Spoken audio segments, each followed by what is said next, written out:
নমস্কার। কবি নীরেন্দ্র চক্রবর্তীর লেখা কবিতা মনে পড়ে। ভুলে গেলে ভালো হতো, তবু ভোলা গেল না এখন। ৩৫ বছর পার হয়ে গেছে, তবু কোনো কোনো মুহূর্তে তোমাকে মনে পড়ে।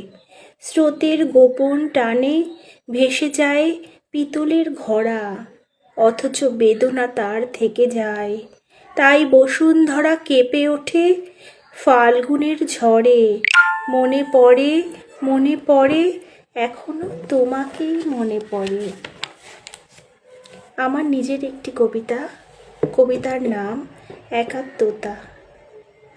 নদী সাগরকে বলল, তোমার বিশালতায় আমি আছি, আমি ঝর্ণা হয়ে বাহিত হই তোমার মাঝে আসি, আর তোমাতে মিলিত হই। সমুদ্র বলল, এসো অতলে ডুব দিই। তারপর ভেসে যায় গভীরতায়, যেখানে চিত্র বিচিত্র প্রাণ সব একসাথে মিলে আছে। হৃদয়ের মাঝে যে আছে, সে কি কখনো বিচ্ছিন্ন হয়? না, হয় না। এসো এসো আমার মাঝে, একাত্মতা, নদী ও সমুদ্রের একাত্মতা। নমস্কার।